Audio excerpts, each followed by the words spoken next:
नमस्कार मित्रों, हिंदी युग चैनल पर आपका एक बार फिर से बहुत बहुत स्वागत है। कल हमने अयोग बाह के बारे में पढ़ा था। चलिए आज हम शब्द क्या है इसके बारे में पढ़ेंगे और शब्द के कितने प्रकार होते हैं इसके बारे में जानेंगे। ठीक, तो सबसे पहले हम जान लेते हैं कि भाषा की जो सबसे छोटी इकाई वह क्या होती है। तो भाषा की सबसे छोटी इकाई उसके वर्ण होते हैं, उसके अक्षर होते हैं, उसकी ध्वनियां होती हैं। ठीक, वर्ण, अक्षर और ध्वनि तीनों एक ही चीज है, यह जान जाएंगे। सबसे पहले यह समझेंगे, ठीक है ना। जैसे अ यह भी एक अक्षर है, क यह भी एक अक्षर है। तो आप यह समझ लीजिए कि भाषा की सबसे छोटी इकाई क्या कहलाती है? वर्ण कहलाता है, अक्षर और ध्वनि, ये तीनों एक ही चीज है। अब इसके बाद हम यह समझने का प्रयास करेंगे कि शब्द किसे कहते हैं। तो आइए जानते हैं शब्द किसे कहते हैं। वर्णों का ऐसा सार्थक मेल जो कोई अर्थ प्रकट करता हो उसे हम क्या कहते हैं? उसे हम शब्द कहते हैं। वर्णों का ऐसा सार्थक मेल जो अर्थ प्रकट करता हो उसे हम शब्द कहते हैं। ठीक, कैसे? घ प्लस र, घ एक वर्ड है, र एक वर्ड है, मिला दिए तो क्या बन गया? घर बन गया। बिल्कुल सही आप समझे। ठीक, न एक वर्ड है प्लस ल, दोनों को मिला दिए, न प्लस ल बराबर नल हो गया। ठीक, यह एक अर्थ प्रकट कर रहा है। नल ऐसा चीज है जो हमें पानी देता है। ठीक, इसके बाद आप अब देख लेंगे कि कुछ ऐसे भी शब्द होते हैं, वर्ण होते हैं, जिन्हें अगर हम मिलाते हैं तो उसका कोई अर्थ नहीं निकलता है, तो इसलिए उसे हम शब्द नहीं कह सकते हैं।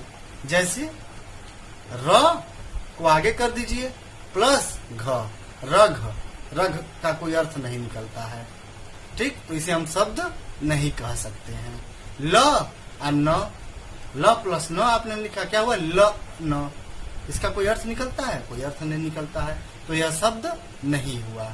ठीक, अच्छा आप एक काम करेंगे, आप कितना शब्द जानते हैं? बहुत इंपॉर्टेंट चीज है, बहुत महत्वपूर्ण चीज है।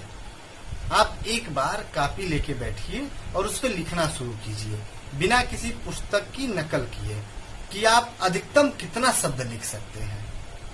केवल सोचकर कल्पना करिए और लिखिए कि अभी तक आपने जितना पुस्तक को पढ़ा है और आपके दिमाग में कितने शब्द अभी तक एकत्रित हैं। अगर यह अपना जानना हो तो आप एक काम कीजिए, कॉपी लीजिए और उस पे आपको जितने शब्दों की जानकारी हो उसको लिखना शुरू कीजिए। आप आश्चर्यचकित हो जाएंगे। शब्दों की संख्या असीमित है और हमारी जानकारियां बहुत सीमित है। शब्दों का भंडार उसके पास सबसे अधिक होगा जो अधिक से अधिक किताबों को पढ़ेगा, अधिक से अधिक किताबों का, विषयों का अध्ययन करेगा। ठीक, तो इसको लिख के और एक बार अपने आप का आकलन कर लीजिए कि हमें इतना शब्द मैं जानता हूँ फिलहाल में, और अब मुझे और अधिक शब्द जानने की आवश्यकता है, जिसके लिए मुझे अधिक से अधिक विषयों पे, अलग अलग विषयों की किताबों को पढ़ने की जरूरत है। अब दूसरा पॉइंट, शब्द कितने प्रकार के होते हैं? शब्द 4 प्रकार के होते हैं मुख्य रूप से। इसके भी कई भाग हैं, लेकिन आज हम केवल शब्द मुख्य रूप से कितने प्रकार के होते हैं उसके बारे में पढ़ेंगे और समझेंगे। पहला, उत्पत्ति के आधार पर, दूसरा रचना के आधार पर, तीसरा अर्थ के आधार पर और चौथा प्रयोग के आधार पर। एक बार फिर से सुन लीजिए। पहला उत्पत्ति के आधार पर, दूसरा रचना के आधार पर, तीसरा बोलिए अर्थ के आधार पर और चौथा प्रयोग के आधार पर। यह थी आज की क्लास। इतना आपको बताया गया, शब्द किसे कहते हैं और शब्द के मुख्य कितने प्रकार होते हैं। कल हम लोग पढ़ेंगे शब्द के जो 4 प्रकार हैं उसके बारे में, विस्तृत बारे में, ठीक है ना, उसके विस्तृत रूप में हम पढ़ेंगे। और अगर आपको ये जानकारी अच्छी लगी हो तो 2-4 लोगों के पास आप आगे भेज सकते हैं।